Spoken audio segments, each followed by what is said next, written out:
Shiva Ramanujan, alguma coisa assim.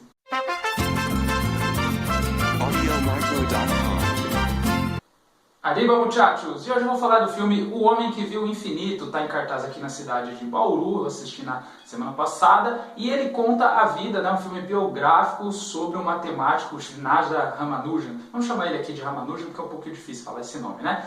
Que foi um matemático indiano, autodidata, que fez grandes contribuições aí para a matemática, e o filme se foca em um período da vida dele. O Ramanujan viveu de 1887 a 1920, ele morreu então bem cedo, aí, por volta dos seus 33, 34 anos. Eu particularmente não o conhecia, eu acredito que a maioria das pessoas também não conhece. Eu acho que por si só, né, só por esse fato de prestigiar o trabalho de alguém que não teve tanto reconhecimento ainda, já vale a pena, já vale o ingresso para quem gosta de matemática, para quem gosta de ciência, para quem gosta de história, já vale a pena só por você conhecer um matemático que foi sensacional, um matemático acima da média, e você conhecer o trabalho dele, acredito que só por isso já vale a pena. É um filme então educativo e informativo, não é um filme genial, não é um filme sensacional, você não vai ver ali nada de diferente do que tem nesse gênero, ele é bem dentro da caixinha, assim, parece até um filme para televisão em alguns momentos, mas ele cumpre essa função de informação, essa função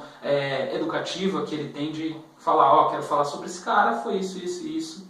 Então é um filme assim bem padrão, bem na média, mas que para os entusiastas da área podem gostar. Eu não vou conseguir entrar em muitos detalhes aqui, até porque não tenho esse conhecimento, mas eu posso dizer que a matemática que o Ramanujan trabalhou, né, e que suas principais contribuições estão nas áreas de funções elípticas, frações contínuas e séries infinitas. O Ramanujan teve um mínimo de educação formal, né? Ele chegou a frequentar alguns colégios, mas foi como autodidata que ele realmente se destacou. Ele impressionava a todos, né, no colégio desde pequeno, mostrava que parecia ali que ele sabia tudo já, então, ou seja, ele realmente estava acima da média, era uma pessoa diferenciada. Em sua adolescência ele conseguiu um livro do matemático G.S. Carr, que chamava, vou dar uma olhadinha aqui, Synopsis of Elementary Results in Pure Mathematics. Não sei se esse livro tem uma tradução em português. E esse livro possuía assim, uma série de teoremas, uma série de axiomas, e ele tinha um estilo bem conciso e bem direto. Assim. A gente vai ver que essa questão do estilo direto, né, da forma de demonstrar as coisas, assim, isso influenciou bastante o Ramanujan, principalmente por ele ser um autodidata. A gente vai ver que ele perdeu sua bolsa de estudos porque ele não se dedicava, não que ele não se dedicava, mas ele não ia bem tanto assim nas outras matérias, nas outras disciplinas, ele se dedicava muito à matemática e ele acabou perdendo essa bolsa de estudos e deu continuidade aos seus estudos sozinho, né? Então ele teve um mínimo de educação formal que foi o suficiente para que ele conseguisse prosseguir sozinho um nível bem avançado. A gente dá um salto aí na vida dele para o momento em que ele casou e aí ele precisava de um emprego, ele foi buscar alguma coisa ali na área de números. Enquanto isso ele ia tentando mostrar o seu trabalho para alguém,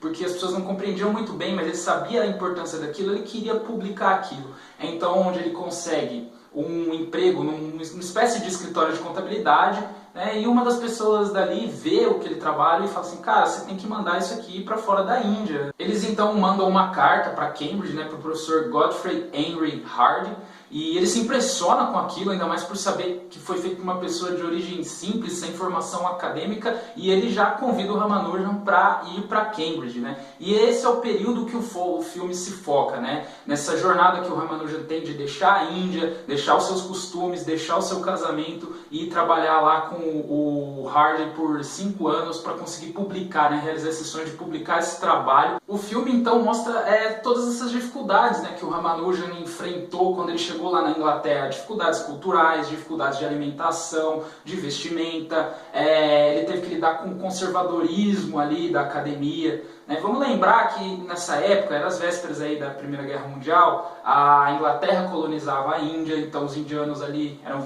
vistos com preconceito, ainda mais um que não tinha formação acadêmica, então ele enfrentou uma forte resistência tanto dos colegas, quanto dos professores. Então a gente acompanha todo esse sofrimento dele, essas dificuldades que ele teve, principalmente também em como se adequar ao formalismo matemático, né? O Hard queria que ele, não bastava essas coisas que vinham do nada para ele, ele escrevia lá e achar que isso ia revolucionar a matemática. Era preciso provas, era preciso demonstrações para que aquilo pudesse ser mostrado à academia, que era bem cética, para que eles pudessem entender aquilo, para que aquilo pudesse ser publicado. Parece cruel assim o Hard tentando podar ele, né? Tentando, você vai ter que provar isso, você vai ter que demonstrar aquilo. Mas a gente vê que isso é essencial para o progresso científico.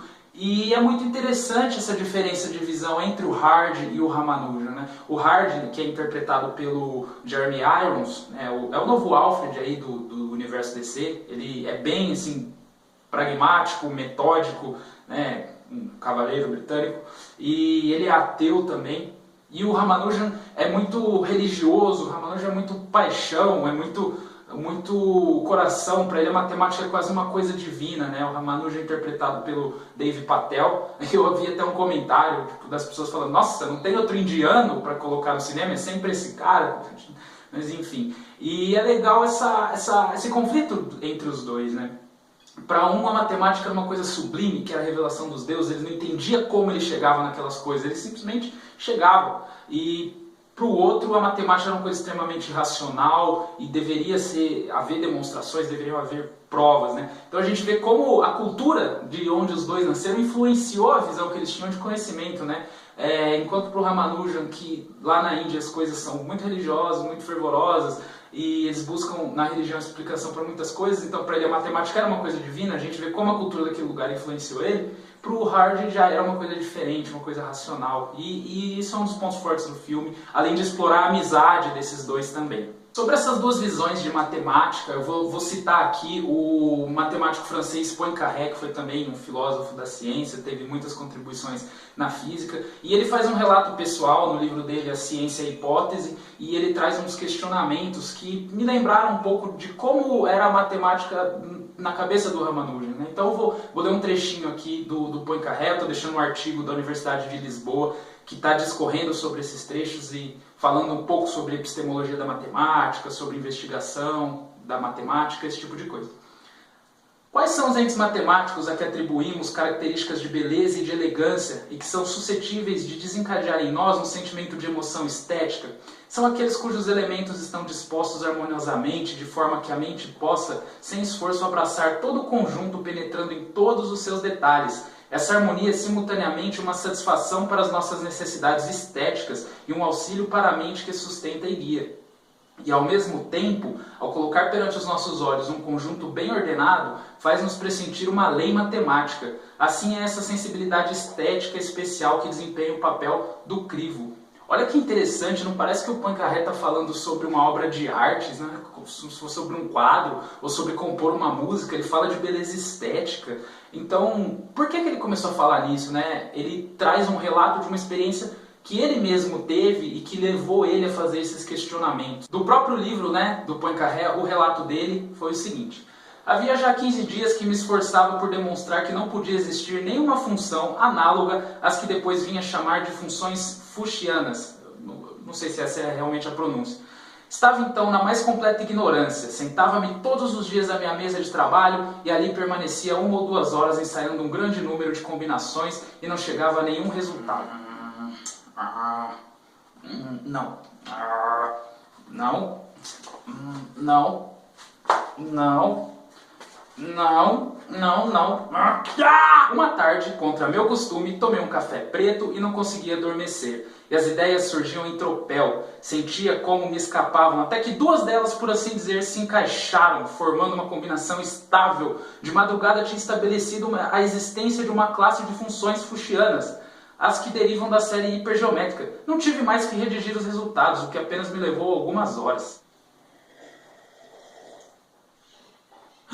Lendo esse relato do Poincaré, a gente já pensa naquele momento que é muito recorrente quando vão falar de cientistas e descobertas, né? Que é aquele momento eureka, né? O momento do insight, o momento do nossa, descobri, vou revolucionar tudo.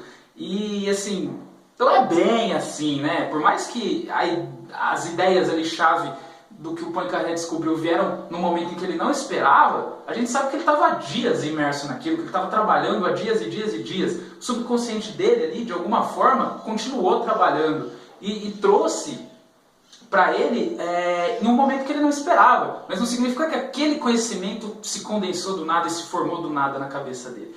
E é aí que começa a entrar um pouco dos meus problemas, não só com esse filme, mas com filmes biográficos de cientistas em geral. A gente tem sempre esse momento do cara que é genial, que ninguém consegue entender como ele descobriu aquilo e parece que foi num estalo, né? O Ramanujan, o filme inteiro mostra ele dessa maneira, né? Tendo como se fossem revelações. Mas a gente vê que o cara estudou a vida inteira, que ele teve um livro que influenciou o estilo dele.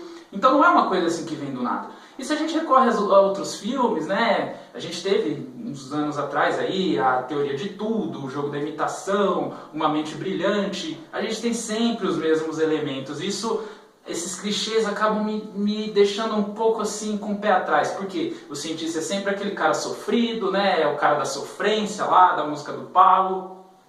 Ele sempre é solitário e mal compreendido, ele sempre sofre bullying, ele sempre tem que ter uma cena em que ele mostra pro professor que ele sabe mais. Então clichê, clichê, clichê, clichê. E aí eu fico pensando, poxa vida, quantos caras existem aí trabalhando com matemática, trabalhando com ciência? Existem os caras realmente diferenciados, que fazem contribuições importantes e que acabam indo para além do cinema e televisão. E todos esses caras são sofridos, com drama pessoal, com trauma, não sabem se relacionar. Todos eles, será que todo cientista é da sofrência?